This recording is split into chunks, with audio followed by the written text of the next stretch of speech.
Hi అండి. ఈరోజు వీడియోలో ఈవినింగ్ స్నాక్ రెసిపీ చూపించబోతున్నాను. మైసూర్ బాండా పర్ఫెక్ట్ కొలతలతో చూపిస్తానండి. కొత్తగా చేసేవారు కూడా ఈజీగా చేసుకోవచ్చు.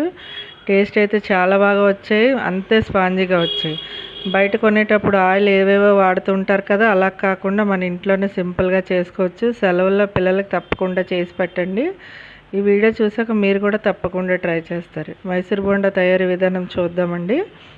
ముందుగా ఒక బౌల్ తీసుకొని 2 కప్పులు మైదా పిండి వేసుకోవాలి. మీకు నచ్చకపోతే గోధుమ పిండి కూడా వేసుకోవచ్చండి. ఇప్పుడు 2 స్పూన్ల బియ్యం పిండి వేసుకోవాలి. ఈ పైన క్రంచీగా ఉండడం గురించి బియ్యం పిండి వేసుకోవాలి. నెక్స్ట్ రుచికి సరిపడా సాల్ట్ వేసుకోవాలి. ఇప్పుడు బేకింగ్ సోడా ఉంటుంది కదా, 1/2 టీ స్పూన్ వేసుకోండి. ఇప్పుడు పుల్లగా ఉన్న పెరుగు 1 కప్పు వేసుకోవాలి. 2 కప్పుల మైదాకి 1 కప్పు పెరుగు ఖచ్చితంగా వేసుకోవాలండి. ఇప్పుడు బాగా కలుపుకోవాలి. ఈ పెరుగంతా పిండికి పట్టేలాగా బాగా కలుపుకోండి. ఇప్పుడు బాగా కలిపిన తర్వాత కొద్దిగా వాటర్ వేసుకొని కలుపుకుంటూ ఉండాలి. మరీ లూజ్ అయిపోకూడదు, మరీ టైట్గా ఉండకూడదు, అలా కలుపుతూ ఉండాలి. ఎప్పుడైనా మైసూర్ బోండా చేసేటప్పుడు ఎక్కువసేపు పిండి అనేది నానాలన్నమాట. అలా నానితేనే మనం ఎలా చేస్తే అలా వస్తుందండి. కలపడం కూడా బాగా కలుపుకోవాలి. ఒక 5 నిమిషాలు మనం ఇలా బీట్ చేసినట్టుగా చేయాలన్నమాట. అలా చేస్తేనే మన మైసూర్ బోండా కరెక్ట్గా వస్తుంది. ఇప్పుడు చూసారు, బాగా కలుపుకోవాలి. నిమిషాలు నేను బాగా కలిపేసాను. ఇలా రావాలన్నమాట. మనం ఇలా చేతితో తీస్తుంటే ఇలా జిగురుగా ఉన్నట్టు వస్తేనే కరెక్ట్గా మనం కలిపినట్టు. ఇప్పుడు మొత్తం అంతా ఒకసారి కలిపేసుకొని ఖచ్చితంగా ఒక 2 గంటలు అనేది నాననివ్వాలి. అలా నానడం వల్ల ఏటవుతుందంటే మనకి వంట సోడా అనేది బాగా ఇదిగా అయ్యి చక్కగా పొంగుతాయి అన్నమాట. ఇప్పుడు ఇది మూత పెట్టేసి 2 గంటలు రానివ్వాలి. చూసారా, ఈ కన్సిస్టెంట్ ఉంటే సరిపోతుంది అన్నమాట.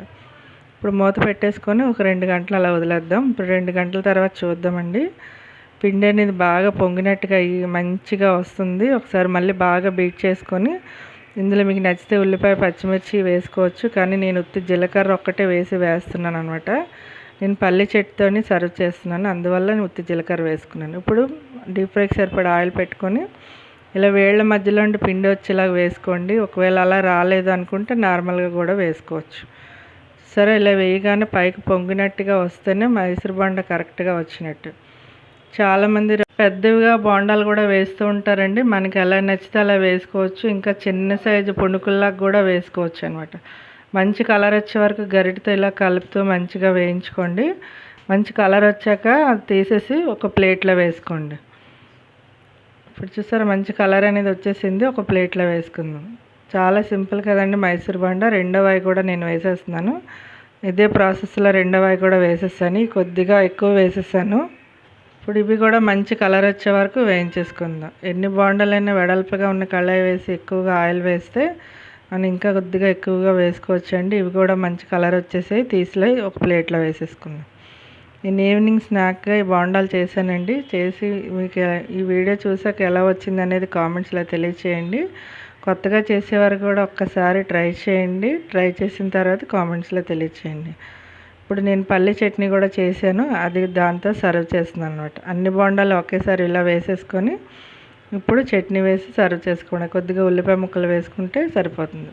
చూసారా ఎంత ఫ్లఫీగా వచ్చాయో. ఈ వీడియో నచ్చితే లైక్ చేయండి, షేర్ చేయండి. Thank you for watching.